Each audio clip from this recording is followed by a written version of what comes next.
মুরব্বী বাবাজিরা আসেন, কিন্তু আসলে এই জান্নাতের বাগানে থাকার দরকার ছিল যুবকদের, ঠিক না ভাই? ঠিক। বুড়োরা তো চলে যাওয়ার সময় হয়ে গেছে, আর বুড়ো মানুষ জান্নাতেও যাবে না। তাহলে সেই বুড়োরা বসে আছে টিটু পায়ের মতো তাকিয়ে, কিন্তু যুবকরা শুধু দৌড়াচ্ছে আর দৌড়াচ্ছে, শুধু দৌড়াচ্ছে। এর শেষ কোথায় বুঝে উঠতে পারতেছি না।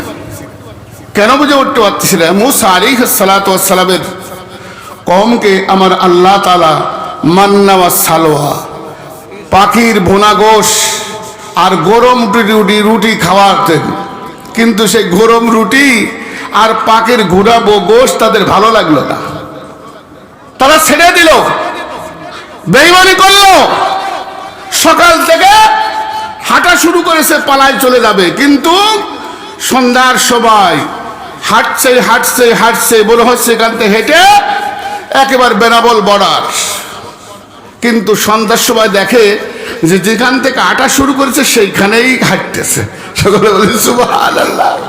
তার আসলেই যতই চেষ্টা করেন হাঁটে হাঁটে চলেই যাব, কিন্তু আল্লাহ যদি পথ না আগায় দেয় আগানো যাবে? এই জন্য আমাকে একজন বলছে, হুজুর রাখে আল্লাহ মারে কি? তবে এই বিষয়ের উপর আলোচনা করবো ইনশাল্লাহ। তা আসলেই আল্লাহ যে এই চেয়ারের মালিক, বিশ্বাস হয় তো? বিশ্বাস হয়? আর সকালবেলা ধনী, বিকেলবেলা ফকির হতে পারে কি পারে না? মানুষ পারে না? আমি এই বিষয়ের উপর আপনাদের সামনে অল্প সময় আলোচনা করব ইনশাআল্লাহ। এই জমানের মালিক কে? আল্লাহ, না কোনো মানুষ। কিন্তু তারপরে মানুষ কি কয়, এই চিনিস আমাকে? আমার হাতের কত জোর, আমি কি করতে পারি জানিস? এরকম বড়াই দেখায় কিনা? কিন্তু আল্লাহ বলছে, হো বান্দা, বান্দা শুনিয়া রাখ, হাতের জোর যতই থাকুক না কেন, আমি আল্লাহ তোর হাতের একটা রোগকে একটু টাচ মেরে দেব, দেওয়ার সঙ্গে সঙ্গে তোর হাত অকার্য হয়ে যাবে। ঠিক না বে ঠিক? জমানকে যদি সুন্দর করতে হয়, মানুষের সঙ্গে যদি সুন্দর কথা বলতে হয়, নিশ্চয় জিহ্বার নিচে একটা ছোট্ট একটা আলাদি আছে না নাই? ওই আলাদি যদি না থাকে কথা বলা যায় নাকি? কথা বলা যায় না। শরীর দেও সব ঠিক আছে, কিন্তু এই কথা তুই বলতে পারতিস না, তোর কি আলাদি খাটো নাকি বলে কি বলে না? সম্মানিত ভাইয়েরা আমার, বাবাজিরা আমার, হযরত দাউদ আলাইহিস সালাতু ওয়াস সালামের সন্তান ছিলেন বাদশা সুলাইমান আলাইহিস সালাতু ওয়াস সালাম। সকলে বলি মারহাবা। তো তাকবীর দিস, একটু নরম নরম মনে হচ্ছে সব, তাই মনে হচ্ছে না? তাহলে মস্ত বসে বুড়ির মতো মাখাই দিয়ে যাতে একটু খেতে ভালো লাগে। একটু তাকবীর দিন, নারে তাকবীর, নারে তাকবীর। খালিনপুর ইসালে সব মাহফিল, খালিনপুর ইসালে সব মাহফিল, নারে তাকবীর। বাদশা সুলাইমান আলাইহিস সালাতু ওয়াস সালাম ছোট্ট তখন বালক, মাত্র বয়স 8 থেকে 10 বছর বয়স। এমন সময় দেখে যে একজন বুড়িমা, উনি রাস্তার পাশে খেলতেছিলেন। এই খেলা দেখে উনি রাস্তায় বসে আছেন, দেখে যে একজন বুড়িমা কাঁদতে কাঁদতে যাচ্ছে। তা বুড়িমাকে জিজ্ঞেস করতেছে, বুড়িমা তুমি কেন কাঁদতে কাঁদতে যাচ্ছ? কইছে, বাবা কি বলবো, তুই তো বালক মানুষ, ছোট্ট মানুষ, তোর কাছে কি বলবো আমি? আমি 1 কেজি গম নিয়ে রওনা হয়েছিলাম, সেই গম বাঙ্গায় নিয়ে আসতেছি, বাতাস এসে সে গামলাও নিয়ে গেছে, সে আটাও নিয়ে চলে গেছে আমার। তখন বাদশা সুলাইমান আলাইহিস সালাম বলতেছে, তাই এই কথা? তখন বলছে আমার আব্বা তো খালি বাদশা না, আমার আব্বা হচ্ছে এই জামানার নবী। সকলে বলি সুবহানাল্লাহ। আমার আব্বার কাছে যে নালিশ দেন, যে বাদশা সুলাইমান মানে পরিচয় দিচ্ছে না, বলছে আমার আব্বার নাম হচ্ছে দাউদ নবী, আমার আব্বার কাছে যে নালিশটা দেন বাদশার কাছ থেকে ওই আটা ডাইনে ফেরত দিক। সকলে বলি সুবহানাল্লাহ। সম্মানিত ভাইয়েরা আমার, বাবাজির আমার, বাদশা সুলাইমান বাল্যকাল থেকে তিনি বিচক্ষণ ছিলেন। এই পৃথিবীটা বাদশা সুলাইমান আলাইহিস সালাতু ওয়াস সালাম পুরো পৃথিবী রাজত্ব করেছেন, ঠিক না বেঠিক? এই বাল্যকালে বাদশা সুলাইমান আলাইহিস সালাতু ওয়াস সালাম বাবার কাছে যখন পাঠিয়ে দিলেন, দাউদ আলাইহিস সালাতু ওয়াস সালাম বুড়িমার সমস্ত ঘটনা শুনলেন। যে বুড়িমা তোমার কি হয়েছে? বলছে বাবা আমার বাড়িতে মেহমান আসছে, মাত্র 2টা রুটি ছিল আমার বাড়িতে। আমার বাড়ি একদম তালবিলাম খায়, কি খায়? তালবিলাম খায়। আর আমি হচ্ছে বুড়িমা, আমার কোনো স্বামী নাই, আমার কোনো সন্তান নাই। ও নবী দাউদ আলাইহিস সালাতু ওয়াস সালাম ওই 2টা রুটি নিয়ে ওই তালবেলেমকে নিয়ে আমি খেতে বসবো, এমন সময় 2জন মেহমান এসে হাজির হয়ে গেল। মেহমান এসে বলল, বুড়িমা গো, আমরা 7 দিনকার ক্ষুধার্ত, আমাদের 2জনকে তুমি কিছু খেতে দাও। বুড়িমা চিন্তা করল, আমরা তো সকালে খেয়েছি, এখন দুপুরে খাচ্ছি, না খেলেও হবে, ঠিক না বেঠিক? এইবার বুড়িমা চিন্তা করে 2খানা রুটি ওই ফকির মিসকিনকে যখন দিলেন, 2টা রুটি খাওয়ার পরে বলতেছো, বুড়িমা তুমি 2টা রুটি আমাদের 2জনকে খেতে দিয়েছো, আমাদের পেটের ভিতরে আগুন ধরে গেছে, আর একটু কিছু দাও। কিন্তু বুড়িমার কাছে তো আর কিছুই নাই। বুড়িমার কাছে যখন চালেন, ওই পথচারী ভিক্ষুক কইছে, বুড়িমার কিছু খেতে দাও। বলছে বাবা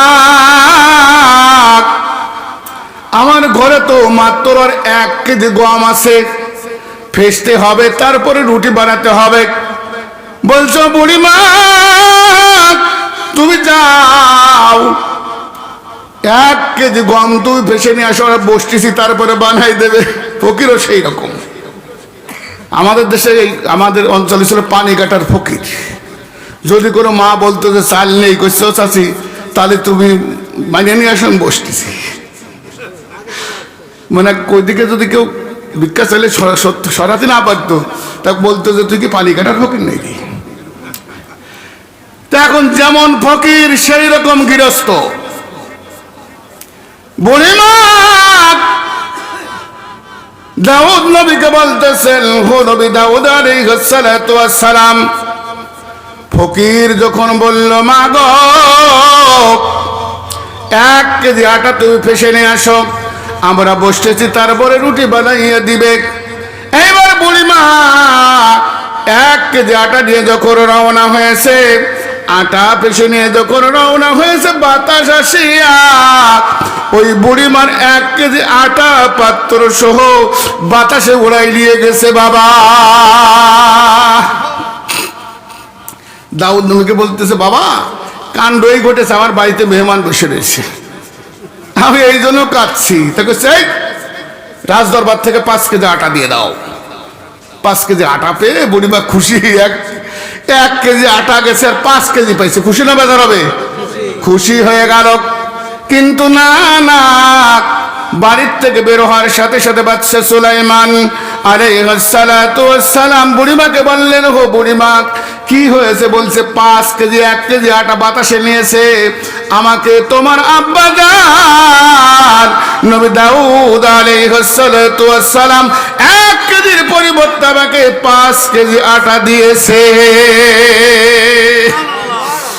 তখন বাদশা সুলাইমান আলাইহিস সালাম বলতেছে, বুড়ি বিচার ঠিক মতো হয় নাই, তুমি যাও, যে আমার আব্বাকে বলো যে আমার যে 1 কেজি আটা এনেছে ওই আটা দরকার, এই আটা আমার দরকার নেই, এই আটা আমার দরকার নেই, আমার সেই আটা ফেরত দাও। দাউদ আলাইহিস সালামের কাছে যাওয়া হলো। দাউদ নবীকে বলা হলো, দাউদ আলাইহিস সালাম মনে চিন্তা করছে ব্যাপারটা কি, 1 কেজি আটা গেল, 5 কেজি দিলাম, শোধ হলো না। এইবার বলছে 1 বস্তা আটা লইয়া বুড়িমার বাড়িতে পৌঁছাইয়া দা। বুড়িমা গেলে যায়, আর রাজ দরবারের কর্মচারী 1 বস্তা আটা লইয়া বুড়িমার পাশ যায়।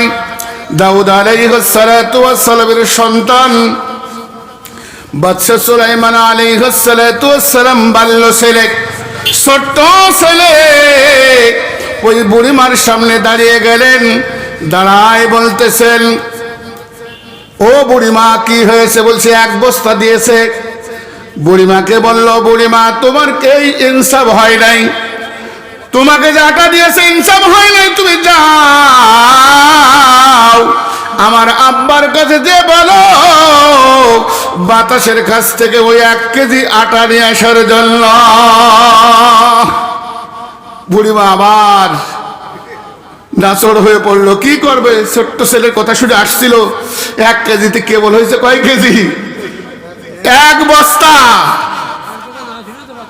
এখন না শুনে তো পারার কথা নেই। এইবার আবার ফিরে আসছে, আসার পরে চিন্তা করছে বুড়িমা তো, বুড়িমার কায়দা আসতেছে না, তো কেউ পাঠাচ্ছে, এ তদন্ত না করলে তো হবে না। এই জন্য তদন্ত ছাড়া কাজ করা ঠিক না।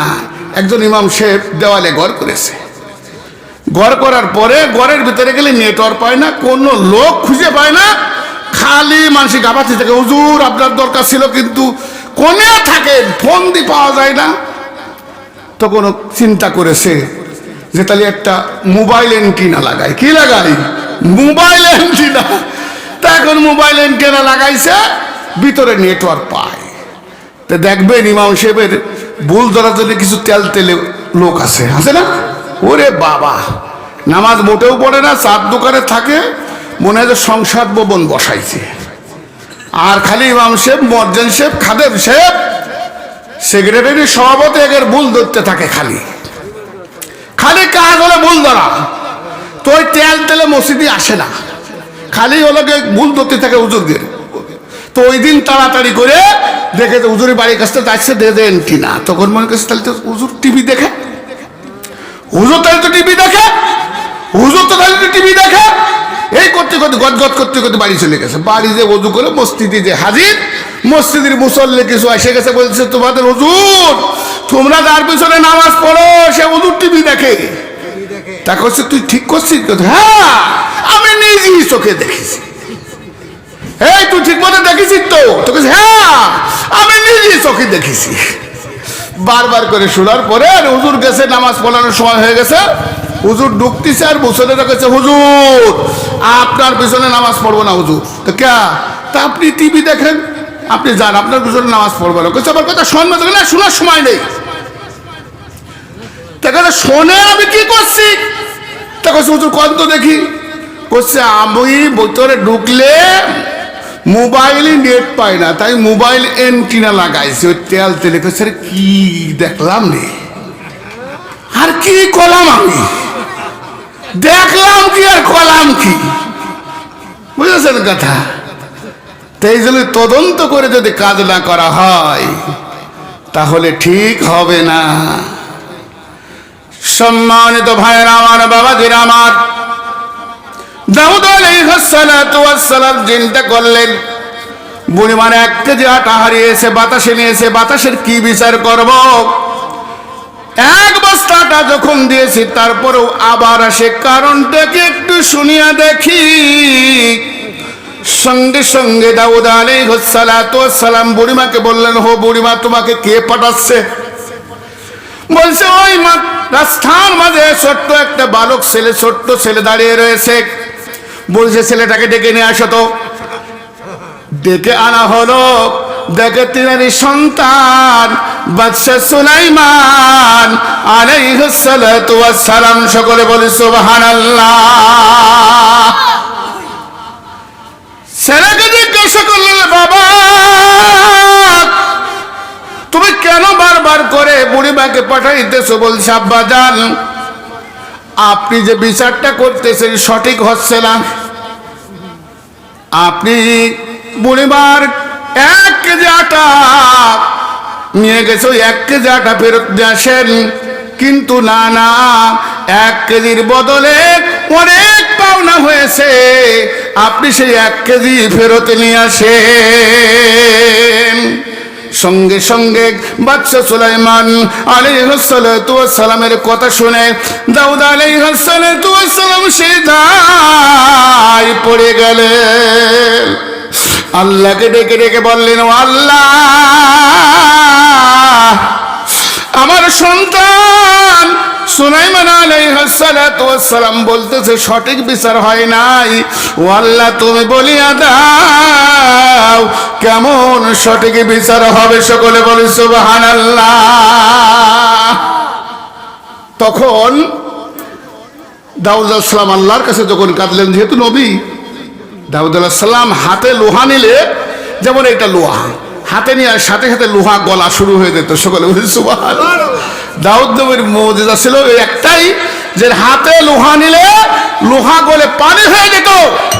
আর ওনার ব্যবসা ছিল ওই লোহা গলিয়ে অস্ত্র বানানো। দাউদ আলাইহিস সালাতু ওয়াস সালাম আল্লাহর কাছে যখন ফরিয়াদ করলেন, আমার আল্লাহ জানিয়ে দিলেন, ও দাউদ রে, সাগরের ভিতরে 10 থেকে 15 জন লোক তার স্টিমার ফেটে গিয়েছে গোতা লেগে, কিন্তু নাবিদ সহ সকলে হাত তুলে আমি আল্লাহর কাছে ফরিয়াদ করেছে, আল্লাহ এই সাগরের ভিতরে বাঁচানোর মতো কোনো মানুষ নাই গো আল্লাহ, মোবাইল ফোন নাই যোগাযোগ করবো আল্লাহ, এই সাগরের ভিতরে আমরা নিশ্চিত মৃত্যুবরণ করব, আমাদের জাহাজ ডুবে হবে, আমাদের এই জাহাজে অনেক খাবার রয়েছে, পুরো জাহাজটাই হলো খাবার দিয়ে ভর্তি করা, ও আল্লাহ তুমি যদি আমাদের সকলের জীবনকে রক্ষা করিয়া দাও গো আল্লাহ, এই জাহাজের যত মাল আছে আমরা সব মাল দাউদ নবীর দরবারে দান করে দেব। সকলে বলি সুবহানাল্লাহ। আল্লাহর রাস্তে আমাদের জান ভিক্ষা দাও আল্লাহ, যাতে আমরা যদি বেঁচে কুল ধরতে পারি, এই জাহাজের যত মাল আছে আল্লাহ সব দান করে দেব, আল্লাহ তুমি আমাদের জীবন ভিক্ষা দাও। তখন আল্লাহ তাআলা চোখের পরে পছন্দ করে আল্লাহ দাউদ নবীকে জানিয়ে দিলেন, হো দাউদ রে, আমার বান্দা বান্দি যখন বিপদে পড়ে যায় আর গভীর রজনীতে কেঁদে কেঁদে আমার কাছে বলে গো, আমি আল্লাহ চোখের পানি পড়তে দেরি, আমি কবুল করতে দেরি করি না, ঠিক না বেঠি? সে আল্লাহ আছে না নাই? আছে। দাউদ আলাইহিস সালাম সে ধাপ থেকে উঠে বলতেছে যে বাদশা সুলাইমান তুমি আমার সন্তান, কি বলতে চাইছো বাবা বলো? তো বলছে আল্লাহ তোমাকে কি বললো? বলছে যে সাগরের ভিতরে স্টিমার ডুবে যাচ্ছে গোতা লেগে, এই বুড়িমার বাতাসের সাহায্যে আমার আল্লাহ ওই 1 কেজি আটা নিয়ে সেই স্টিমারের ফাটা জায়গা বন্ধ করে দিয়েছে। সকলে বলি সুবহানাল্লাহ। তো কইছে আব্বাজান তাহলে বুড়িমা কি 1 বস্তা আটাই পাবে? তো কইছে না, বুড়িমা ওই স্টিমারে যত মাল আছে ওই মালের সম্পদ অর্ধেক মালের মালিকানা হয়ে যাবে। সকলে বলি সুবহানাল্লাহ। স্টিমার দেখতে দেখতে স্টিমার ভিড়ে গেল, অর্ধেক মাল দিয়ে দিলেন, আর গনিমতের মাল হিসেবে দাউদ আলাইহিস সালাতু ওয়াস সালাম সমস্ত মাল নিলেন। নেওয়ার পরে এইবার তদন্ত শুরু করে দিলেন। সকলে বলি সুবহানাল্লাহ, তো জিকির করি লা ইলাহা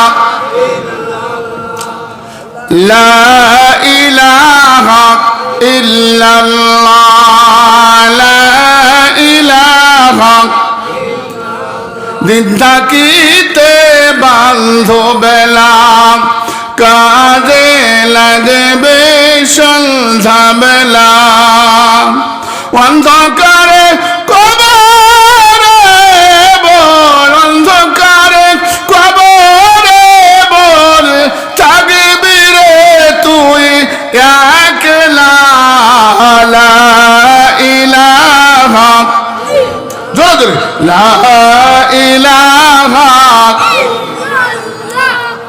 লা ইলাহা লা ইলাহা ইল্লাল্লাহু মুহাম্মাদুর রাসূলুল্লাহ সাল্লাল্লাহু আলাইহি ওয়াসাল্লাম। এবার দাউদ নবী চিন্তা করলেন, বুড়িমার আমলটা কি গো, একটু জানতে বাসনা হয়।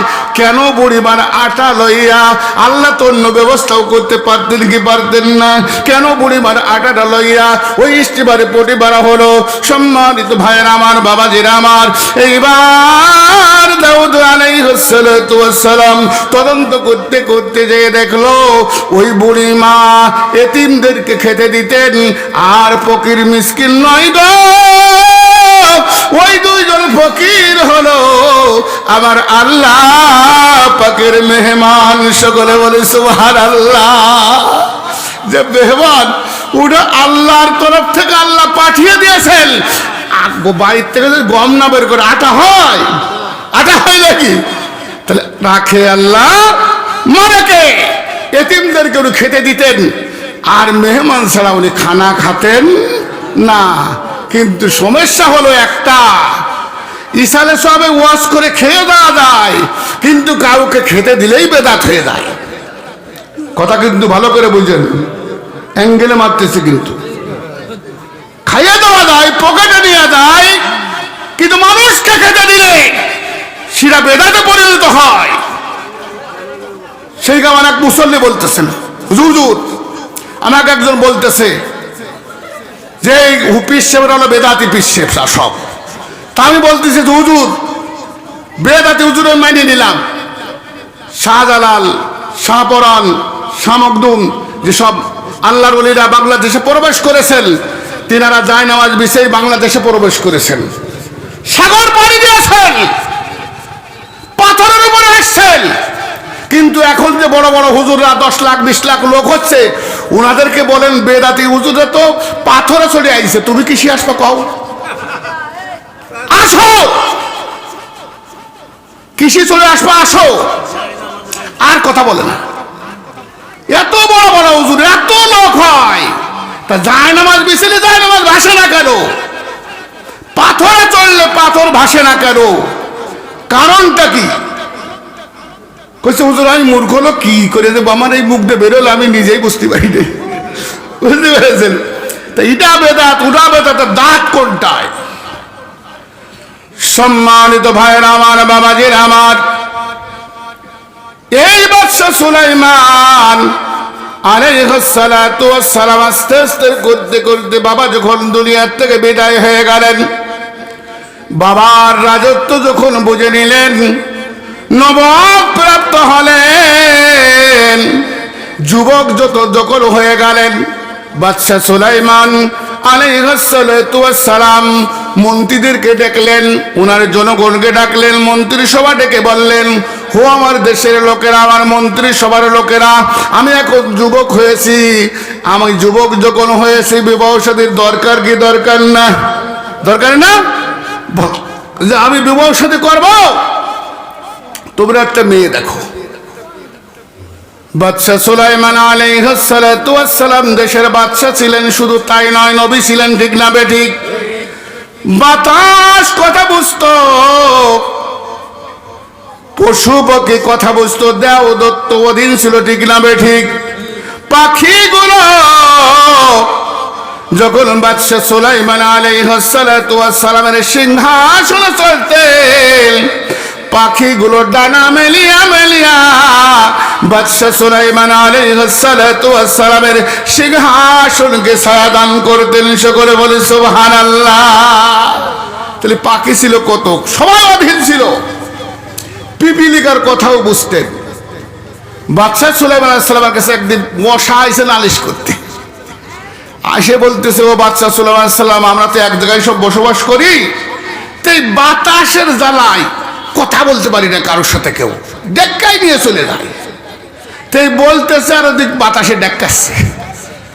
আবার ওই বসাই করছে, বাদশাহ সুলাইমান আলাইহিস সালাম দেখেন আপনার সাথে কথা করছে, তাও ডেক্কাচ্ছে বাতাস এমন। এই বাদশাহ সুলাইমান আলাইহিস সালাতু ওয়াস সালাম নবী ছিলেন, মদের আংটি ছিল গো। আংটি যখন হাতে থাকতো, দেও দত্ত সবাই তার অধীনে কাজ করতো কি করতো না? বাদশাহ সুলাইমান আলাইহিস সালাতু ওয়াস সালাম তার মন্ত্রীদেরকে যখন বললেন, মন্ত্রীরা খোঁজাখুঁজি শুরু করে দিলেন, কিন্তু শর্ত দিলেন 4 গুণ হতে হবে, 4টে গুণ থাকতে হবে। 1 নম্বর হলো দিনদার হতে হবে, 2 নম্বর হলো নামাজি হতে হবে, পর্দাশীল হতে হবে, 3 নম্বর সুন্দর গুণবতী হতে হবে, চেহারা ভালো হতে হবে, 4 নম্বর হলো আমার যিনি শ্বশুর আব্বাজান হবেন তিনার অর্থ সম্পদ থাকতে হবে। তা না হলে আমি বাদশাহ সুলাইমান ওই শ্বশুর বাড়ি আমি কেমন করে যাব? ঠিক না বেঠিক? 4টে গুণ বিশিষ্ট ওনার স্ত্রী হতে হবে। তা এখন এই 4টে গুণ এখন খুঁজে পাওয়া যাবে বলুন তো দেখি? যে কোনো একটা কমতি হবে।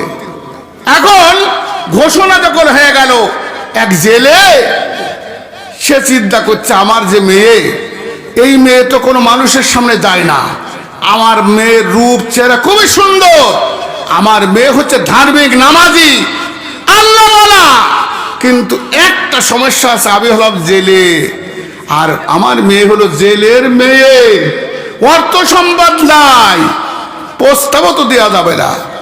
এই মনে করতে করতে বাড়ি গেছে, যে মেয়ের মাথার চুল আশ্রিয়ে দিচ্ছে মা, আর জেলে যে বলতেছে, শুনেছো অমকের মা, তা কি তো যে আমাদের দেশের বাদশাহ সুলাইমান আলাইহিস সালাতু ওয়াস সালাম বিবাহ করবে, তা 4টে গুণের কথা বলেছে, তা 3টা গুণ তো আমাদের মেয়ের ভিতরে আছে। কয়টা আছে? 3টা গুণ আছে, 1টা গুণ তো নাই। তখন বাদশাহ সুলাইমান আলাইহিস সালাতুর কথা শুনে ওনার স্ত্রী বলতেছে, ও তোমার এই সম্পদ, তুমি হলে জেলে, এত বড় শখ আসে কোথার থেকে যে বাদশাহ সুলাইমানের শ্বশুর হক? ঠিক না বেঠিক? জেলে দেরি করলেন না, সরে গেলেন। মেয়ে বলতেছে, ও মা গো, টাকা নাই, সম্পদ নাই, ও মা আমি তো নামাজ পড়ি, রোজা রাখি, আমি তো পর্দায় থাকি, আমার তো চেহারা সুরত খারাপ নয়, আমার তো 3টা গুণ আছে, কিন্তু 1টা গুণ নাই। আমি ওই সুলাইমানের যদি স্ত্রী হতে পারতাম গো, কতই না সুন্দর হতো। বলার সঙ্গে সঙ্গে মা একটা থাপড় মেরে দিলেন। মেয়ে মায়ের কাছে না তাকিয়া ওই মেয়ের একটা কামরা ছিল ইবাদত করার জন্য, মেয়ে কামরায় যাইয়া 2 রাকাত নামাজ পড়িয়া আল্লাহর কাছে কেঁদে কেঁদে বলতেছিল, আল্লাহ তুমি তো সব গুণে গুণান্বিত করেছো গো আল্লাহ, কিন্তু আমাদের একটা সম্পদ নাই, আমার বাবার কোনো সম্পদ নাই, এই জন্য মা আমাকে মেরেছে। আল্লাহ তুমি যদি কবুল করে থাকো আল্লাহ, নিশ্চয় বাদশাহ সুলাইমান আমার স্বামী হতে পারে। ঠিক না বেঠিক? ওই মেয়ে, জেলের মেয়ে, আল্লাহর কাছে ফরিয়াদ করেছে, করার পরে পরের দিন চিঠি লিখেছে, বাদশা সুলাইমান আলাইহিস সালাতু ওয়াস সালামের কাছে চিঠি লিখেছে, ও বাদশা সুলাইমান, তুমি যে 4টা গুণ শেষ, আমার 3টা গুণ আছে, একটা গুণ নাই, আমার বাপের সম্পদ নাই, আমি হলাম জেলের মেয়ে। এই চিঠি পেয়ে বাদশা সুলাইমান আলাইহিস সালাতু ওয়াস সালাম এত রাগারে গেছে, আমাকে বিবাহ করার জন্য জেলের মেয়ে বলতে প্রস্তাব দিচ্ছে, আমার মন্ত্রী মিনিস্টাররা কি করতেছে। সঙ্গে সঙ্গে ডেকে দিলেন। অহংকারী ভাব দেখা গেল কিনা ঠিক না বলেন? ও ভাইরা আমার, বাদশা সুলাইমান আলাইহিস সালাতু ওয়াস সালাম সকলকে ডেকে বললেন, হো মন্ত্রীর মিনিস্টাররা, আমি বিবাহ করব, তোমাদেরকে মেয়ে খুঁজতে বলেছিলাম, কিন্তু এমন অবস্থা হয়েছে, জেলের মেয়ে, অমকের গরিব মানুষের মেয়ে প্রস্তাব দেয়, কিন্তু ভালো কাজ তো আসে না। তোমরা কি করতেছো? গরম দিলেন। আর মন্ত্রী মিনিস্টারের সামনেই ওই জেলের মেয়ের পত্রখানা টেনে ছিঁড়ে ফেললেন আর বললেন, যেই দেখো একজন জেলের মেয়ে আমার সাথে বিবাহ বসার জন্য সে প্রস্তাব পাঠিয়েছে। সকলে বলেন সুবহানাল্লাহ। পত্র যখন ছিঁড়ে ফেললেন, আমার আল্লাহর পছন্দ হলো না, ঠিক না বেঠিক? যেমন করে মুসা আলাইহিস সালাতু ওয়াস সালামকে আমার আল্লাহ তাআলা বলেছিলেন, ও মুসা, এই জামানায় সবথেকে জ্ঞানী ব্যক্তি কে? মুসা আলাইহিস সালাতু ওয়াস সালাম টালু মালু তাকাইয়া দেখলো, এই জামানায় সবথেকে বড় জ্ঞানী তো হলাম আমি। আমি আল্লাহর সঙ্গে তোর পরে কথা বলি গো, অন্য কেউ কথা বলে না, ঠিক লাগবে ঠিক? তাহলে এই জামানায় জ্ঞানী তো আমার থেকে আর বেশি কেউ না, আর কেউ থাকতে পারে না। সঙ্গে সঙ্গে মুসা আলাইহিস সালাতু ওয়াস সালাম আল্লাহকে বললেন, আল্লাহ, এই জামানায় সব থেকে জ্ঞানী ব্যক্তি হলাম আমি। আল্লাহ তাআলা পছন্দ করলেন না, কি করলেন না? খিজির আলাইহিস সালাতু ওয়াস সালামের কাছে পাঠিয়ে দিলেন যে শিক্ষা নিয়ে আসো, কি আছে দেখে আসো। বাদশা সুলাইমান আলাইহিস সালাতু ওয়াস সালামকে আমার আল্লাহ তাআলা এত বড় রাজত্ব দিয়েছিলেন, এত বড় শক্তিশালী করেছিলেন, দাউদ তো সত্তার তাবে হয়েছিল, কিন্তু আংটির জন্য এইবার চিঠি ছিঁড়ে ফেললেন। আল্লাহ একটু মুখটা ঘুরাই নিলেন। আল্লাহ তো মুখ নাই, আছে নাকি? নাই। কিন্তু আল্লাহ একটু বেরাজ হয়ে গেলেন। জেলের মেয়ে হয়েছে, তা কি হয়েছে? এইবার বাদশা সুলাইমান আলাইহিস সালাতু ওয়াস সালাম হাঁটতে হাঁটতে মনটা বেজার, সাগরের পাড়ে যেয়ে বসলেন। সাগরের পাড়ে বসিয়া বসিয়া সাগরের ঢেউ দেখে আর চিন্তা করতে চায় রে। আল্লাহ বলছেন, সকাল বেলার ধনী, বিকেল বেলা আমি তাকে ফকির বানাইতে পারি। এইবার বাদশা সুলাইমান আলাইহিস সালাতু ওয়াস সালাম মনে মনে ভাবতেছে, বাদশা আবার কেমন ফকির হয় আমার বুঝি আসে না। আল্লাহ মনের খবর জানে কি জানে না? আল্লাহ বাদশা সুলাইমান আলাইহিস সালাতু ওয়াস সালামকে ধমক দিলেন, এ সুলাইমান, তুমি কি ভাবছো? একটু ভেবে দেখো। বাদশা সুলাইমান আলাইহিস সালাতু ওয়াস সালামের স্মরণ ফিরে আসলো। এইবার স্ট্যান্ডার হাজত হলো। বাদশা সুলাইমান আলাইহিস সালাতু ওয়াস সালাম আস্তে আস্তে করে রাজ দরবারে আসলেন। বাথরুম বলা হয় অথবা ওয়াশরুম বলা হয়, ঠিক না বেঠিক? স্ট্যান্ডার হাজত হলো।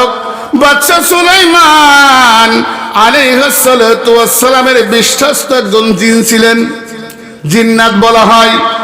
ওই জিনের কাছে আংটি রেখে বাদশা সুলাইমান আলাইহিস সালাতু ওয়াস সালাম বাথরুমে প্রবেশ করতেন। নিষেধ ছিল যে বাথরুমে আংটি নিয়ে ঢোকা যাবে না। বাদশা সুলাইমান আলাইহিস সালাতু ওয়াস সালাম বিশ্বস্ত লোকের কাছে আংটিটা দিয়া ওয়াশরুমে যখন ঢুকলেন, আর এক জিন্নাত দেখেছে যে তার কাছে আংটি দিয়েছে। এইবার জিন তো মানুষের রূপ ধরতে পারে কি পারে না? ও ভাইরা, আমার আল্লাহ বুঝিয়ে দিলেন সকাল বেলার ধনী বিকাল বেলা কেমন করে ফকির হয়, ঠিক না বেঠিক? এই জন্য আমার আল্লাহ বলেছেন, নদীরে কুল ভাঙে বা কুল গড়ে, নদীরে কুল ভাঙে বা কুল গড়ে, এই তো নদীর খেলা। সকাল বেলার দলিরে তুই ফকির সন্ধ্যা বেলা, ঠিক না বেঠি? বৎস সুলাইমান আলাইহিস সালাতু ওয়াস সালাম বাথরুমে যখন ঢুকেছেন, এইবার আর এক জিন্নাত দেখেছে, এই জিন্নাতের কাছে আংটি রেখেছে।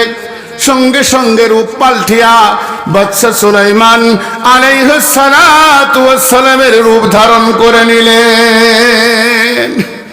এইবার বাদশা সুলাইমানের রূপ ধারণ করে ওই জিন্নাতের কাছে এসে বলছে, আংটি দাও। এখন আগাতে বাতা বলতো তাকায় দেখেছে বাদশা সুলাইমান, কিন্তু আসলে কি না। এখন দেখেন 1 নম্বর থেকে 2 নম্বরের দাম বেশি। যে 2 নম্বরের কাজ বেশি করতে পারবে সে হলো 1 নম্বর, আর 1 নম্বরে করো একেবারে দাম নেই। যে যত মিথ্যা কথা বলতে পারবে সে তত আগায় যেতে পারবে। দেখেন 1 কেজি যদি সোয়াবিন অরিজিনাল বিক্রি হয়, তো মানে 100 কেজি বিক্রি হয় 2 নম্বর, ওইটাই বেশি খায়। সম্মানিত ভাইরা আমার, বাবাজিরা আমার, জিন্নাত মাথার থেকে পা পর্যন্ত তাকাইয়া দেখে বাদশা সুলাইমান আলাইহিস সালাতু ওয়াস সালাম উনি আংটিটা যখন দিয়ে দিলেন, উনি তো বাদশা হয়ে গেলেন, ঠিক না বেঠিক? বাদশা হইয়া ওই জিন্নাতকে বলতেছে 2 নম্বর জিন্নাত বের হতে পারে, তাকে তাড়াইয়া তাড়াইয়া দেশ থেকে তুমি বের করে দিবে। 2 নম্বর করছে 1 নম্বরে বের করে দিতে। বুঝতে পেরেছেন কথা? কথা বুঝতে পারতেছেন? 2 নম্বর 1 নম্বরে বের করে দিচ্ছে, আবার 2 নম্বর করছে যে 2 নম্বর সুলাইমান আসতে পারে, তাকে তোমরা জায়গা দিবে না, তাড়িয়ে খেদাই দিবে, এই দেশ থেকে মেরে খেদাই দেবে। বাদশা সুলাইমান আলাইহিস সালাতু ওয়াস সালাম ওয়াশরুম বলেন আর বাথরুম বলেন বের হইয়া এইবার যখন জিন্নাতের কাছে বললেন আংটি দাও, এবার আঘাত থেকে মাথায় বন্ধু তাকায় দেখে 2 নম্বর সুলাইমান। এবার বলতে, তুমি আবার কে? আমাদের যে বাদশাহ, উনি বলেছেন 2 নম্বর বাদশা সুলাইমান যদি আসে গো, তাকে মারিয়া মারিয়া দেশ ত্যাগ করে দিবে। বাদশা সুলাইমান আলাইহিস সালাতু ওয়াস সালামের মার তিল ঘুষি শুরু হয়ে গেল। উনি তো বাল্যকাল থেকেই বিচক্ষণ ছিলেন, ঠিক না বেঠিক? উনি বুঝতে পারলেন নিশ্চয় আমার আংটি বেহাতে হয়ে গিয়েছে, নিশ্চয় আমার আল্লাহ আমার কাজ পছন্দ করেন না। এই চিন্তা করিয়া বাদশা সুলাইমান আলাইহিস সালাতু ওয়াস সালাম রাজ দরবার থেকে বের হয়, কিন্তু মার ছাড়া বের হতে পারে না। ওই বলেছে 2 নম্বর সুলাইমান আসবে, মারে ওকে তাড়িয়ে দেবে। এইবার মারা যখন শুরু করলেন, বাদশা সুলাইমান আলাইহিস সালাতু ওয়াস সালাম দৌড়ানো শুরু করে দিলেন, কিন্তু মার তো বন্ধ নাই। দৌড়াইতে দৌড়াইতে দেশ থেকে বের হন নাই। কিছু দূর যাওয়ার পরে এইবার নদী বেঁধে গেল অথবা সাগর বেঁধে গেল, লোকজন আর নাই। উনি অসুস্থ হইয়া সাগরের পারে পড়ে রইলেন, কিন্তু একজন মহিলা আসিয়া, কত সুন্দর ছেলে, ওই মহিলার কোনদিন দেখে নাই, ঠিক না বেঠিক? যে জামানায় যে নবীকে পাঠিয়েছেন আল্লাহ, ওই জামানায় সবার থেকে সুন্দর চেহারা দিয়ে আল্লাহ সৃষ্টি করেছেন। সকলে বলে সুবহানাল্লাহ। আমার নবীকে সুন্দর করেছিলেন কিনা বলেন তো দেখি?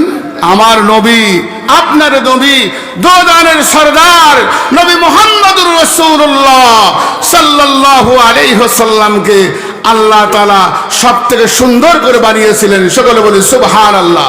শুধু তাই নয়, আমার নবী চাঁদের থেকেও সুন্দর ছিলেন, ঠিক না বেঠি?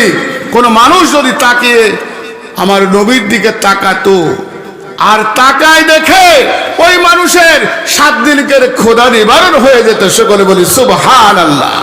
আমার নবীর গায়ে মশা মাছি পড়া হারাম ছিল, ঠিক না বেঠি? আমার নবী এমন নবী, মুহাম্মদুর রাসূলুল্লাহ সাল্লাল্লাহু আলাইহি ওয়াসাল্লামের কোনো ছায়া ছিল না। আমার নবী যখন রোদ্দুর মরুভূমে যেতেন, আকাশের মেঘ নবী মুহাম্মদুর রাসূলুল্লাহ সাল্লাল্লাহু আলাইহি ওয়াসাল্লামকে ছায়া দান করতেন। সকলে বলি সুবহানাল্লাহ। তাহলে আমার নবীকে সুন্দর করেছেন কিনা? আল্লাহ করেছেন না? সাহাবারা জিজ্ঞেস করলেন, ইয়া রাসূলুল্লাহ, ইয়া হাবিবাল্লাহ, হুজুর একটু বিয়াদবি নিবেন না ইয়া রাসূলুল্লাহ। তা কি বলতে চাচ্ছ তোমরা? ইয়া রাসূলুল্লাহ, আমরা শুনেছি আপনার ভাই ইউসুফ আলাইহিস সালাম বলে খুব সুন্দর ছিলেন। রাসূল পাক সাল্লাল্লাহু আলাইহি ওয়াসাল্লাম মিসকে এসে বললেন, হ্যাঁ, আমার ভাই ইউসুফ আলাইহিস সালাতু ওয়াস সালাম সুন্দর ছিলেন, তিনি ছিলেন সাদা সুন্দর, আর আমাকে আল্লাহ তাআলা বানিয়েছেন লাল সুন্দর করে। সকলে বলে সুবহানাল্লাহ। তাহলে সেই নবীর উম্মত হতে পেরে আমরা খুশি না বেজার? খুশি না? তাহলে একটু তাকবীর, নারে তাকবীর, নারে তাকবীর। সম্মানিত ভাইরা আমার, বাবাজিরা আমার, বাদশা সুলাইমান আলাইহিস সালাতু ওয়াস সালাম বেহুশ হইয়া সাগরের পাড়ে যখন পড়ে রইলেন, একজন মহিলা ওই পদ্মে যাচ্ছিলেন, দেখে এত সুন্দর ছেলে রাস্তার বাদে পড়ে রয়েছে।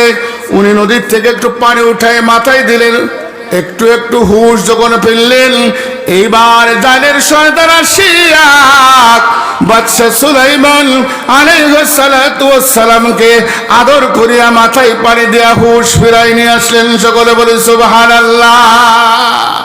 রাখে আল্লাহ, মারে কে? যে জালের মেয়ে চিঠি ছিঁড়েছে। কোথায় যাবেন? কোথায় যেতে হবে? একটু ভাবার দরকার। আপনি তো বাহাদুরি দেখান হাতের, কিন্তু ওই হাত আপনার বিপক্ষে সাক্ষী দিতে পারে কি পারে না? দুনিয়াতেও দিয়েছে, কিয়ামতের ময়দানে এই মানুষ হবে বড় বেঈমান।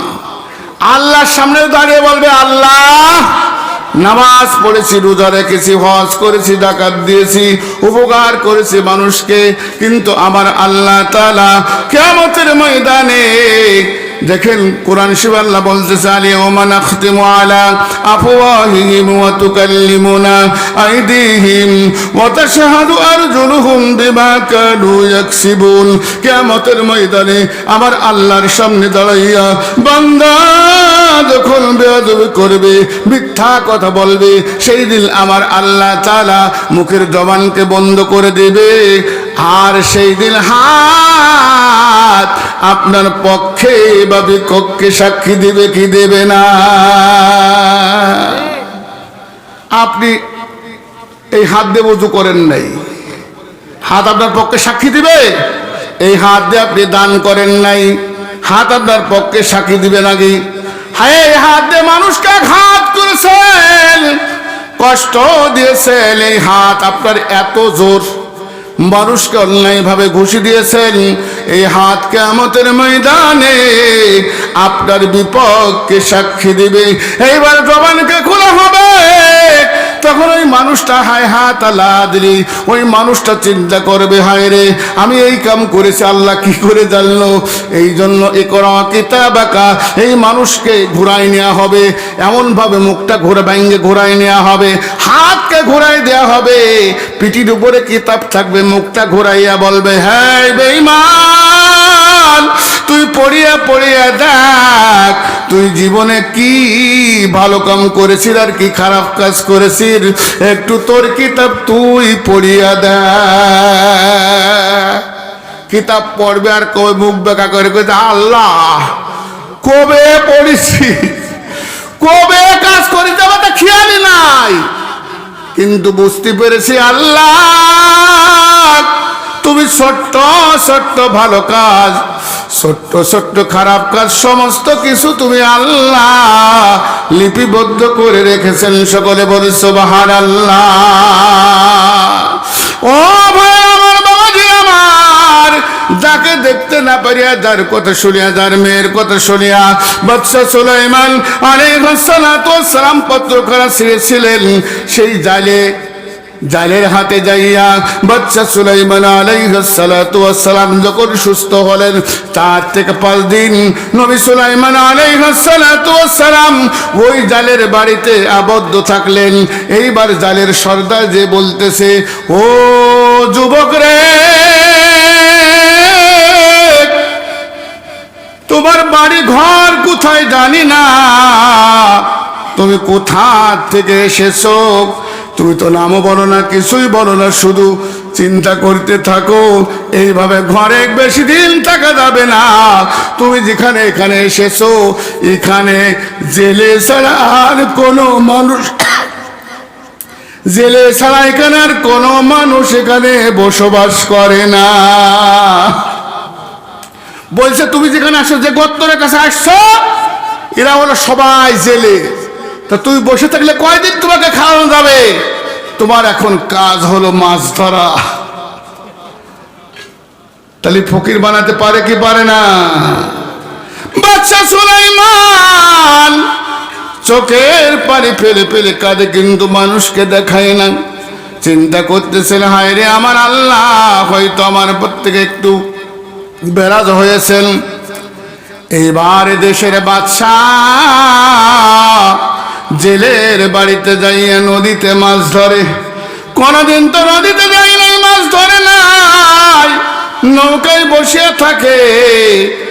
আর জেলের সর্দার যাইয়া মাছ ধরতে তাকে সাথে করে জাল ফেলতে ফেলতে অনেক দিন যখন হয়ে গেল, 1 বছর পার যখন হতে যায়, এমন সময় বাদশা সুলাইমান আলাইহিস সালাতু ওয়াস সালাম নৌকার এই পাশের ডালিতে রয়েছে, আর ওনার মালিক জেলের সর্দার ওই পাশে হঠাৎ করে বাদশা সুলাইমান আলাইহিস সালাতু ওয়াস সালামের নিকটে হাজির হইল। হাজির হইয়া বলতেছে, বাবা গো,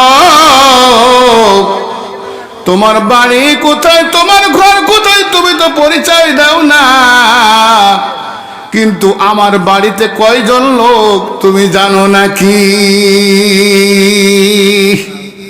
বাদশা সুলাইমান আলাইহিস সালাতু ওয়াস সালাম বললেন, বাবাজি, আপনার বাড়িতে আপনি আর চাচি আর আমি কয়জন? 3 জন। বলছে, বাবা আর কোনো লোক নাই? বলছে, না, 1 বছর হয়ে গেল, শুধু চাচি আম্মার কথা শুনেছি কিন্তু দেখি নাই, শুধু আপনার সঙ্গে আমার দেখা হয়, আমরা ফ্যামিলিতে 3 জন লোক। তখন জেলের সর্দার বলতেছে, বাবা গো, ও বাবা, তোমার তো বয়স হয়েছে, বিবাহ শাদী করতে হবে, তুমি কি করবে?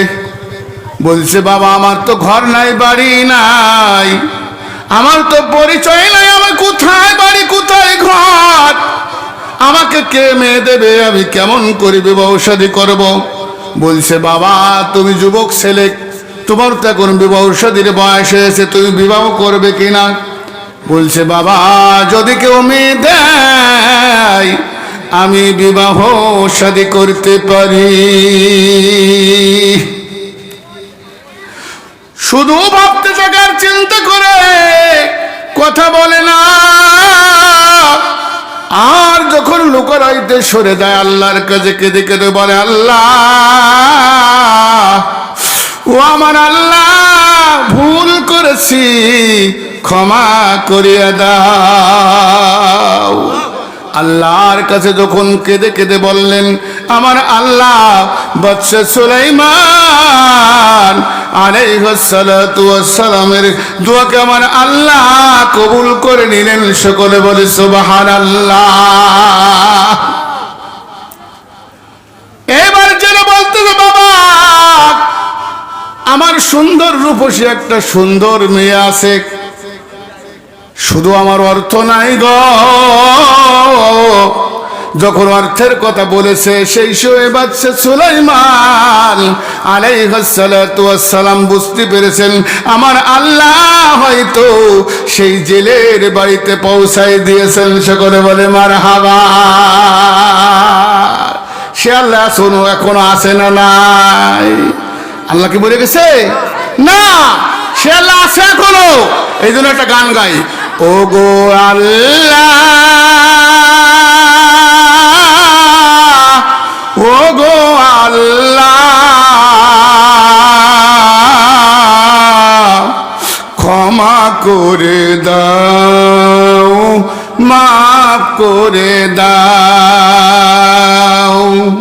তুমি যদি ক্ষমা নাহি করো প্রভু, তুমি যদি ক্ষমা নাহি করো প্রভু, কে করিবে ক্ষমা তুমি বলো না।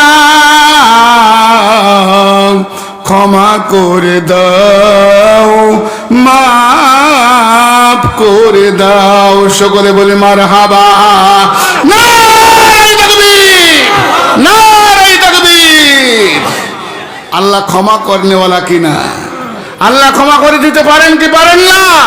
সে আল্লাহ আছে না নাই?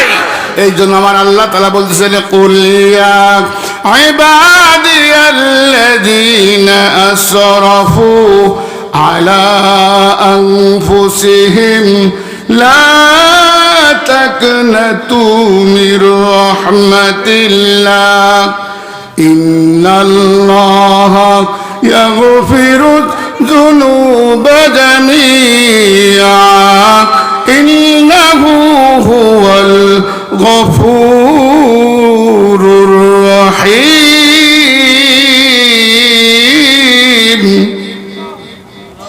আল্লাহ বলছেন, হে আমার বান্দা বান্দি, তোরা আমার রহমত থেকে নিরাশ হোস না। নিশ্চয় আমি আল্লাহ ক্ষমাশীল।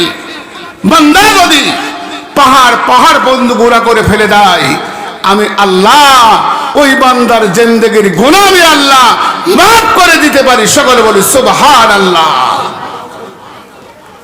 বাদশা সুলাইমান আলাইহিস সালাতু ওয়াস সালাম বুঝতে পারলেন আমার আল্লাহ কি দেখায় গো। এই চিন্তা করিয়া বাদশা সুলাইমান আলাইহিস সালাতু ওয়াস সালাম বললেন, বাবা আমার বলুন। জেনে বলতেছে, বাবা আমার একটা কন্যা সন্তান আছে, তুমি 1 বছর আছো, তুমি কথাও শোনো নাই, তুমি দেখো নাই গো। আমার সন্তান হলো রূপসী নারী, আমার সন্তান হলো পর্দাসীন, আমার সন্তান হলো আল্লাহওয়ালা, আমার সন্তান আমার আল্লাহর সঙ্গে দিদার হয়। সকলে বলে সুবহানাল্লাহ। বাদশা সুলাইমান আলাইহিস সালাতু ওয়াস সালাম যখন রাজি হয়ে গেলেন, এইবার বাড়ি যখন আসলেন, বাদশা সুলাইমান আলাইহিস সালাতু ওয়াস সালামের সঙ্গে জেলের মেয়ের বিবাহ শাদী হয়ে যায়। সকলে বলে সুবহানাল্লাহ। রাখে আল্লাহ, মারে কে? হেফাজত করার মালিক কে? আল্লাহ। বাদশা সুলাইমান আলাইহিস সালাতু ওয়াস সালাম চিন্তা করতেছেন, এর ব্যাপারটা কি? কি হলো? যে মেয়ে চিঠি ছিঁড়েছে ওই মেয়ে কি হবে? আল্লাহকে সেখানে আমাকে এনে ফেলেছে। এই চিন্তা করতে করতে বিবাহ যেদিন হলো ওই দিন বাসর ঘর হয় নাই। বাদশা সুলাইমান আলাইহিস সালাতু ওয়াস সালাম আগের দিন গেছে মনিব আর দাসী, ঠিক না বেঠিক? এইবার সকালবেলা যখন বের হয়েছে, শ্বশুর আর জামাই, ঠিক না বেঠিক? একটু মনের ভিতরে দ্বিধাদ্বন্দ্ব হচ্ছে, জামার লজ্জা হচ্ছে, শ্বশুরের লজ্জা হয়, কিন্তু বাস্তব ধরতেই হবে, ঠিক না বেঠিক? এদিকে বাদশা সুলাইমান আলাইহিস সালাতু ওয়াস সালামের দরবারে মাল এত পরিমাণ দাম বেড়েছে, মানুষ নিয়ন্ত্রণ হারা হয়ে গিয়েছে। এবার জিন জাতিরা চিন্তা করে গো,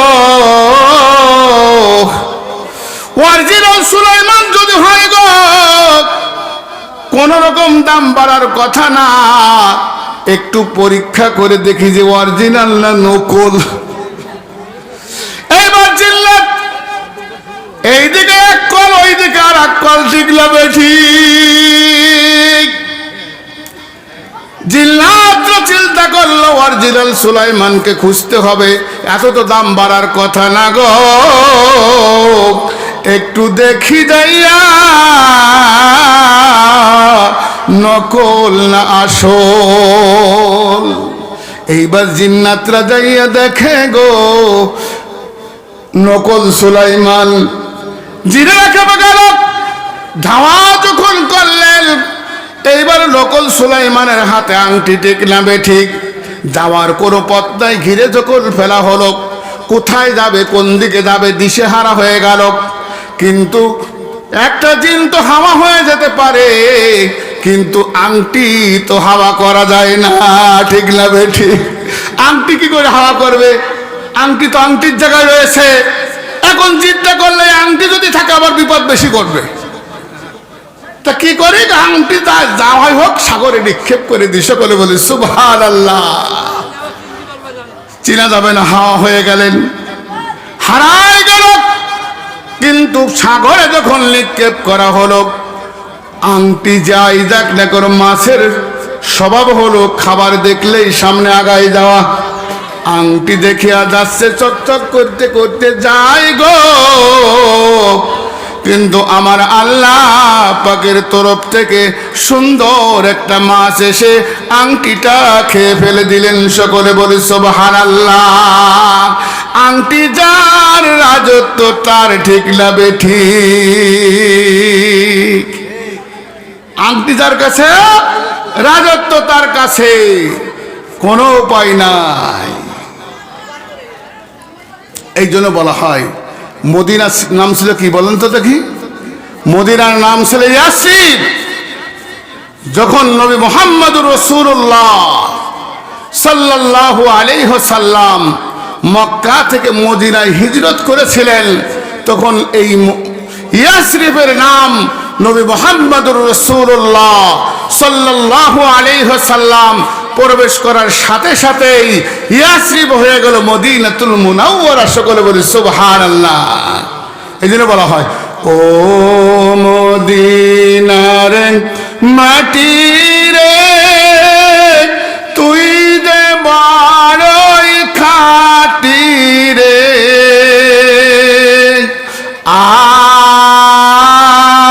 আমার নবীর কারণে, ঠিক না ঠিক?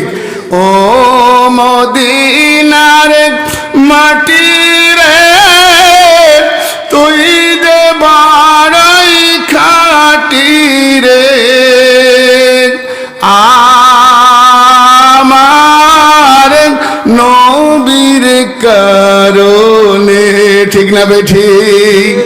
যাব আমি মদিনাতে নবী, যাব আমি মদিনাতে নবী, স্বপ্নে জগে বলো না তুমি প্রেম শিখাইয়া কোথায় লুকাইলা। ও বায়ার নবী গো, তুমি প্রেম শিখাইয়া কোথায় লুকাইলা। সকলে বলি মারহাবা। আংটি যার, রাজত্ব তার, ঠিক না বেঠিক? এখন যে মাছ আংটি খেয়েছে, ওই আংটিওয়ালা হয়ে গেছে রাজা। মাছ দৌড়ায় হাজার হাজার, নয় লক্ষ লক্ষ মাছ ওই মাছের পিছনে দৌড়ায়। সকলে বলি সুবহানাল্লাহ। জামাই আর শ্বশুর জাল পেতেছে কিনা? এদিকে এক জাল, ওদিকে আর এক জাল, ঠিক না বেঠিক? এদিকে মাছ আর এদিকে জাল। মাছ দৌড়ায় আংটির পিছনে, আর জেলে আর জামাই সামনে জাল পেতে দেয়। সকলে বলে সুবহানাল্লাহ। জাল পাতা রয়েছে, আর মাছ দৌড়ায় আংটি লইয়া। এইবার মাছের পিছনে মাছ দৌড়াইয়া দৌড়াইয়া শ্বশুর আর জামার জালে যখন আগটা পড়ে গেল, এই আগটা পড়েছিল দুই একটা মাছ নয়, 70 নৌকা। কয় নৌকা? 70 নৌকা মাছ যা ছিল সব আংটির পিছনে হাজির হলো। ওই সময় ওই জেলেদের নিয়ম ছিল 1 সপ্তাহের ভিতরে যদি কারোর মেয়ে বিবাহ হতো, আর সব থেকে নদীতে যে মাঝালে হোক সুন্দর মাছ যদি বাজে, তাহলে ওই নতুন জামার জন্য ওই মাছটা উপঢৌকন হতো। সকলে বলে সুবহানাল্লাহ। যত বড় মাছ হোক, শর্ত ছিল যে 1 সপ্তাহের ভিতরে আমাদের কমের ভিতরে যার মেয়ে বিবাহ হবে, ওই সময় সব থেকে ভালো মাছটা 1 সপ্তাহের ভিতরে পাইলে সেই মেয়ে জামাইকে উপহার দিতে হবে। সকলে বলে সুবহানাল্লাহ। 70 নৌকা মাছের ভিতরে একটা মাছ আসলে আংটি খেয়েছে, তো চেহারাও সেই রকম হয়ে গেছে। এইবার চেহারা হয়েছে, এখন জেলে মাছ ধরতেছে আর বিক্রি করতেছে। আর জামাই বলতে, বাবা এই মাছের ভিতরে সব থেকে সুন্দর মাছ হচ্ছে এই মাছটা, তো তুমি নিয়ে যাও, আমার মেয়ের কাছে দাও, কুটে সুন্দরভাবে রান্না হয়ে যাক। সকলে বলি সুবহানাল্লাহ। নারে তাকবীর, নারে তাকবীর। নদীরে কুল ভাঙে অকুল গড়ে, এই তো নদীর খেলা। সকাল বেলার ধনী রে তুই, ফকির সন্ধ্যা বেলা। আমার আল্লাহ এবার জেলের মেয়ে যখন মাছ কোটা শুরু করে দিলেন, বড় মাছ হলে পেটের দিকতে পোষ দিলে কাটতে সুবিধা হয়, বাড়ি দিতে হাড়ের কাছে টুকটুক করে দেখবেন জেলেরা মাছ কাটে, পেটের দিকতে পোষ দিয়ে এবার মাথার কাছে বাড়ি দেয়, মাথা আলাদা হয়ে যায়। জেলের মেয়ে মাছ যখন কটলেন পেটের দিকে যখন পোষ মারার সঙ্গে সঙ্গে আমার আল্লাহ পাকের তরফ থেকে বাদশা সুলাইমান আলাইহিস সালাতু ওয়াস সালামের আংটিটা বের হয়ে যায়। সকলে বলে সুবহানাল্লাহ। জেলের মেয়েও তো সেই রকম, যার দুয়ার কারণে আমার আল্লাহ তাআলা জেলের বাড়িতে বাদশা সুলাইমান আলাইহিস সালাতু ওয়াস সালামকে ফকির বেশে পাঠিয়ে দিয়েছেন। ডিগলা বেটি জেলের মেয়ে আংটি পাইয়া চিন্তা করলেন, আমার বাবা তো গরিব, আমার বাবা তো জামাইকে কিছু দিতে পারে নাই, কিন্তু আল্লাহর তরফ থেকে এত সুন্দর একটা আংটি যখন পেয়েছি, আমার তো বাসর ঘর হয় নাই, এইবার আমার বাসর ঘরে আমার স্বামীকে আমি এই আংটিটা উপহার দিব। সকলে বলে সুবহানাল্লাহ। যার জিনিস তার কাছে পৌঁছাচ্ছে কে? আল্লাহ। সিস্টেম করতে করতে ঘুরতে ঘুরতে যার তার কাছে। অত ইজ্জু মান তাশাউ ওয়া তুযিল্লু মান তাশাউ বিয়াদিকাল খায়র ইন্নাকা আলা কুল্লি শাইইন কাদির। সকলে বলি মারহাবা।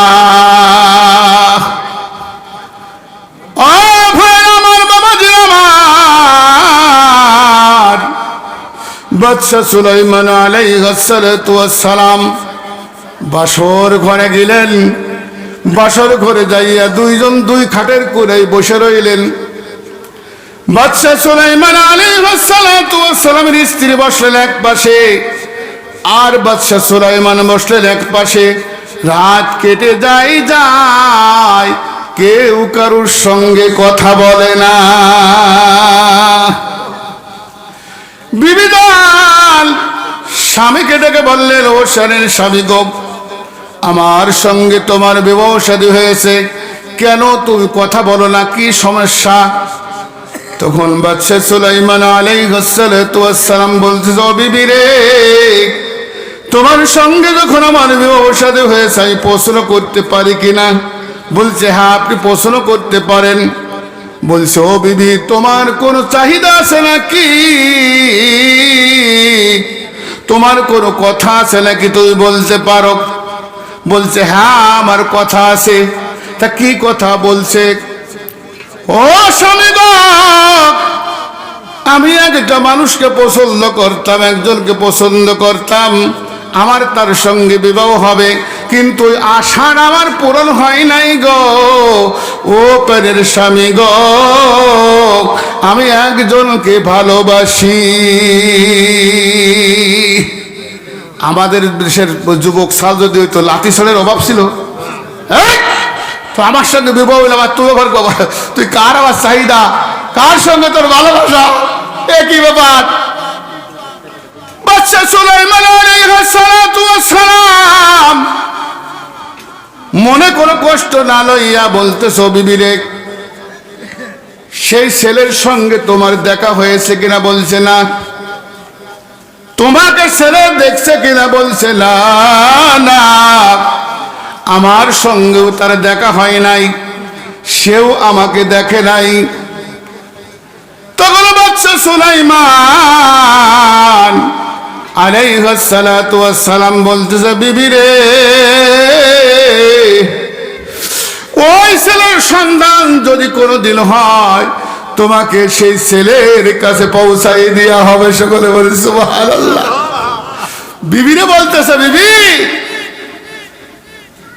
আমার সঙ্গে তোমার বিবাহ হয়েছে, কিন্তু একটা শর্ত দিলাম, যদি সেই তোমার পছন্দের লোকের সঙ্গে দেখা হয়, আমি ওয়াদা দিচ্ছি তোমাকে তার কাছেই পৌঁছাই দিয়ে আসা হবে। সকলে বলে সুবহানাল্লাহ। তাহলে যার মাল তার কাছেই কিনা, ব্যাগের ভিতরে।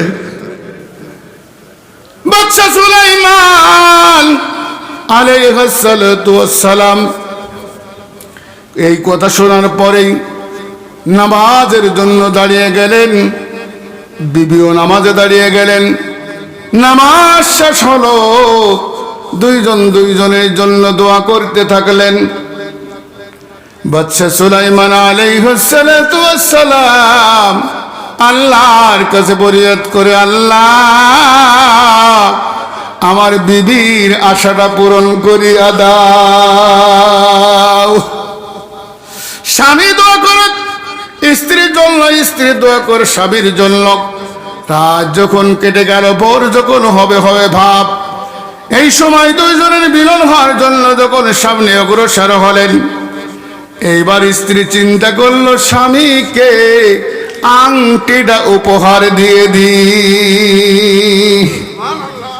এই চিন্তা করে স্ত্রী যখন আংটিটা লইয়া বাদশা সুলাইমান আলাইহিস সালাতু ওয়াস সালামের হাতে যখন পরিধান করে দিলেন, দেওয়ার সঙ্গে সঙ্গে বাদশা সুলাইমান আলাইহিস সালাতু ওয়াস সালাম বেহুশ হয়ে গেলেন। বেহুশ যখন হলেন, আংটিটা খুললেন, খোলার সঙ্গে সঙ্গে আবার হুশ ফিরে গেল। এরপর আবার যখন আংটিটা পরাই দিলেন গো, আবার বেহুশ হয়ে গেলেন। একবার নয়, দুইবার নয়, তিনবার যখন আংটি পরাই দিলেন, বেহুশ হয়ে গেল। এই বেহুশ হতে হতে ভোর হয়ে গেল, বাসর ঘর হলো না। বাসর ঘরের আর সুযোগ হলো না। ভোর যখন হয়ে গেল, নামাজ কালাম হওয়ার পরে এইবার মহিলা, জেলের মেয়ে, মার বাবাকে ডেকেছে, ও মার বাবা, কোন ছেলের সঙ্গে আমার বিবাহ শাদী দিয়েছো? ছেলে বেহুশ হয় আর হুশ ফেরে, ছেলে বেহুশ হয় আর হুশ ফেরে। এইবার মার সন্তান একত্রিত হইয়া সন্তানের কাছ থেকে আংটিটা যখন লইয়া জামার হাতে পরিধান করে দিলেন, দেওয়ার সঙ্গে সঙ্গে জেল বুদ্ধত্ব সব একে একে হাজির হওয়া শুরু হয়ে গেল। সকলে বলি সুবহানাল্লাহ। বাদশা সুলাইমান আলাইহিস সালাতু ওয়াস সালাম আশ্চর্য হয়ে গেলেন, আমার আল্লাহ, এত বড় দয়ালু গো, যে জেলের মেয়ের চিঠি পত্রখানা আমি ছিঁড়ে ফেলেছিলাম, আমার আল্লাহ বড় কৌশলওয়ালা গো, আমার আল্লাহ বড় কৌশলওয়ালা। এক এক করতে করতে এই জেলের বাড়িতে আমাকে পৌঁছাই দিয়েছেন। নিশ্চয় আমার পরীক্ষায় আমি পাশ করেছি। সকলে বলি সুবহানাল্লাহ। আল্লাহু আল্লাহ আল্লাহু আল্লাহ আল্লাহু আল্লাহ আল্লাহু আল্লাহ আল্লাহু আল্লাহ আল্লাহু আল্লাহ আল্লাহু আল্লাহ আল্লাহু আল্লাহ। তুই আমারে ডাক রে বান্দা, তুই আমারে ডাক। আল্লাহু আল্লাহ আল্লাহু আল্লাহ আল্লাহু আল্লাহ আল্লাহু আল্লাহ আল্লাহু আল্লাহ আল্লাহু আল্লাহ আল্লাহু আল্লাহ। লা ইলাহা ইল্লাল্লাহু মুহাম্মাদুর রাসূলুল্লাহ সাল্লাল্লাহু আলাইহি ওয়াসাল্লাম। সকলে বলি মারহাবা। নারে তাকবীর, নারে তাকবীর। তাহলে রাখে আল্লাহ মারে কে? যদি কোনো মানুষকে আসলে কেউ হত্যা করতে চায়, পারবে? পারবে? পারবে না যতক্ষণ পর্যন্ত আল্লাহর হুকুম না হবে। এই জন্যই আমরা বিচলিত হব না। যদি রিজিক কারুর না থাকে, কেউ ঠেকাতে পারবে? আর যদি রিজিক থাকে, তাহলে কোনো মানুষ তাকে সরাতে পারবে? পারবে না।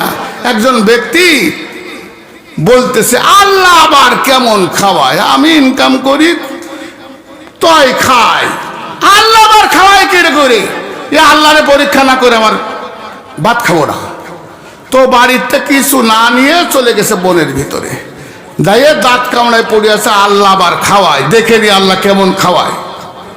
তো বনের ভিতরে পড়ে আছে। এদিকে কিছু ডাকাত দল, মরুভূমিতে ডাকাতি করতে গেলে পানির মশক রাখতে হয়, বদনা রাখতে হয়, খাবার রাখতে হয়। দাবড়কে কোন দিক যায় তা ঠিক আছে রে, পানি পাওয়া যায় না, বাথরুম মানে বিভিন্ন রকম ঝামেলা। এক ডাকাত দল দাবড় খেয়ে ওই যেখানে আল্লাহরে পরীক্ষা করতে যে বনের ভিতরে পড়ে রয়েছে, দাবড় খেয়ে ওখানে যেয়ে দেখে একটা লোক পড়ে রয়েছে। তা এখন কেউ দেখতো বাইসি আছে নাকি? তা একজন হাত ধরে করছে স্যার, মানে ডাকাত দলের সর্দারে বলতেছে সর্দার বাইসি আছে। তো কইছে তাহলে দেখো তো কোন সমস্যা, পানি খাওয়া। পানি খাইতে গেছে, গাল এমন ধরে আটকে ধরেছে, পানি আর খাওয়াতে পারতেছে না। তো কইছে বোন খুব ক্ষুধার্ত, তা কি করো? শুকনো খাবার চিড়ে বদনায় ভিজেও। মাইকে বদনা তো কিছু তাই ছাড়া কিছু ছিল না সে সময়। তা বলছে যে বদনায় পানি গুলো মানে চিড়ে গুলাও, ভিজে তো গুলে যাবে একটা চেকটে। এইবার যারা আগে দেখতাম, এখন তো ওয়াশ হয়, আগে দেখতাম যে বাথরুমতে পায়খানা নিয়ে সিন্ডিল খারু করে খাওয়াইতো, ওকে খাতিছে তো নাকি জোর করে খাওয়াইতো। তা এখন ওই ব্যক্তি এমনভাবে মুখ আটকাইছে, খাবে না, কিন্তু কোন রকম দাঁত ফাঁকা করে নাল যখন ঢুকাই দিয়েছে, তখন আর খাবার ঠেকাতে পারতেছে না। খাইছে আর কইছে আল্লাহ খাওয়ায়, আল্লাহ খাওয়ায়, আল্লাহ খাওয়ায়। তো কইছে কি রে কয় কে, ব্যাপারটা কি হয়েছে? তখন ডাকাত দলের সর্দার বলতেছে যুবক তুমি কেন এমন করছো?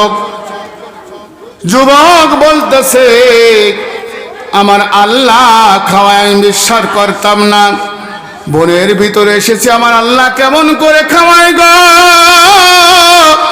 আমি বিশ্বাস করেছি যদি কেউ না খাওয়ায় আমার আল্লাহ বদনার নাল দিয়ে খাওয়ায়। ঠিক না বেটি? তাহলে ওর তো বিশ্বাস হচ্ছে বদনার নাল দেও, আল্লাহ খাওয়ায়। তাহলে রিজিকের মালিক কে? মৌতের মালিক কে? হায়াতের মালিক। তাহলে বিশ্বাস হয় তো আল্লাহ খাওয়াইতে পারেন তো? নিশ্চয় আমার আল্লাহ আছে, এখনো থাকবে। ঠিক না বেঠি? এমন কেউ আছেন নাই যে আল্লাহ থাকবে না? আল্লাহ থাকবে। সূরা ফাতিহা আছে না নাই? 1400 বছর আগে সূরা ফাতিহা নবী মুহাম্মদুর রাসূলুল্লাহ সাল্লাল্লাহু আলাইহি ওয়াসাল্লাম মসজিদে রেখে গেছেন। মসজিদ থেকে সূরা ফাতিহা বের হয়েছে, কিন্তু মমতাজের বুক ফাটা গান কয়দিন চলছে বলেন তো দেখি? পথে এমন হলো যে জীবনে কোনোদিন মনে আর জোড়া লাগবে না, কিন্তু সেই গান আর কেউ শোনে না। কোন গান করো, একই গান, যদি দোকানে গেলে একই গান প্রতিদিন যায় আর সেই গান শোনে, ওই বুড়োর গান গাওয়াতে দেবেন, এই চাচা, এই বুড়ো শয়তান, এক গান বারবার প্রতিদিন ভালো লাগে নাকি?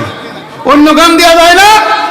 কিন্তু সম্মানিত ভাইরা আমার, বাবাজিরা আমার, 1400 বছর আগে নবী মুহাম্মদুর রাসূলুল্লাহ সাল্লাল্লাহু আলাইহি ওয়াসাল্লাম মসজিদে সূরা ফাতিহা রেখে গেছেন।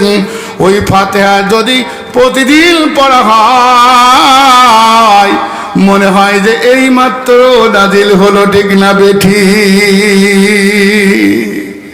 আর যত সুন্দর করে পড়া যায় গো, মনে হয় গো বারবার করে শুনতে থাকি। কি কারোর অবিশ্বাস হয় নাকি? অবিশ্বাস হয়। এই জন্য ইমাম সাহেব যদি সুন্দর করে কোরআন পড়ে, তাহলে যে একদিন নামাজ পড়েছে ও কি করবে জানেন? যে এই বাড়ি যে নামাজ হয় না রে, আর নামাজ কি রে, কাজা দিই যাচ্ছে কয়দিন ধরে হুজুরে কইছি যে হুজুর মসজিদে যাবো, তা যাই, হুজুরের পড়ারও সুন্দর আছে, নামাজটাও হয়ে যায়, কোরআন শরীফটা পড়তে পারি না, ওই কোরআন শরীফটাও শুনে আসি, নামাজ পড়াটাও হয়ে যাক, ঠিক না বেঠিক? তাহলে সেই কোরআন এখনো আছে না নাই? এই জন্য কোরআন শুনতে আপনারা মসজিদের দিকে যাবেন, মসজিদ আবাদ করবেন। মসজিদে যদি যান তাহলে মসজিদের সুবিধা অসুবিধা আপনার জন্য ওয়াজিব হয়ে যাবে দেখা। কেন? যে আপনার মসজিদে ধুলো আছে, আপনি ঝাড় দেবেন। মসজিদে অমুক জায়গায় একটা জিনিস লাগালে দেখতে ভালো দেখা যাবে। আর মসজিদের যে ভালো মন্দ দেখবে, নিশ্চয় কিয়ামতের দিন আল্লাহ তাআলা তার ভালো মন্দ দেখবে কি দেখবে না? দেখবে না। এই জন্যই মসজিদের কাজ চলতেছে। আমাদের প্রধান মেহমান যিনি অপারেশন করবেন, আমি তো অপারেশনের যোগ্য না, এই জন্য অপারেশন করছি না, টবাস করে দিয়ে গেলাম, আপনারা বসে আছেন ধীর স্থির ভাবে। এরপরে ডাক্তার আসতেছে, অপারেশন করবে, একবার নড়াচড়ার কোনো কারবার নাই। এই জন্যই সূরা ফাতিহা আপনাদের সামনে একটু তেলাওয়াত করে, এর ভিতরে আমাদের ডাক্তার সাহেব আসবে, আপনারা ধীর স্থির ভাবে আপনারা মসজিদের জন্য দান করবেন, যাতে করে জান এবং মালের বিনিময় আমার আল্লাহ তাআলা জান্নাত রেখে দিয়েছেন। সকলে বলি সুবহানাল্লাহ। আউযু বিল্লাহি মিনাশ শাইতানির রাজীম।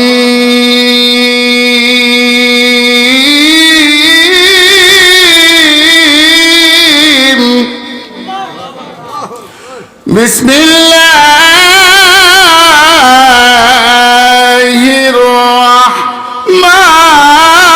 রাহমানির রাহিম।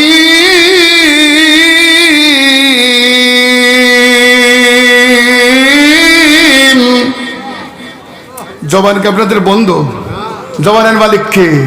তাহলে আল্লাহু আকবার বললে আল্লাহ খুশি হয় না বেজার হয়?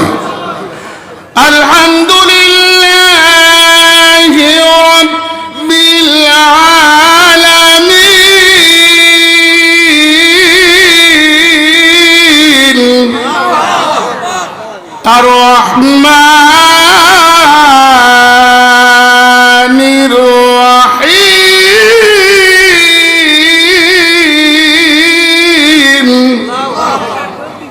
মালিকি ইয়াউমিদ্দিন ইয়্যাকা না'বুদু ওয়া ইয়্যাকা নাস্তাঈন।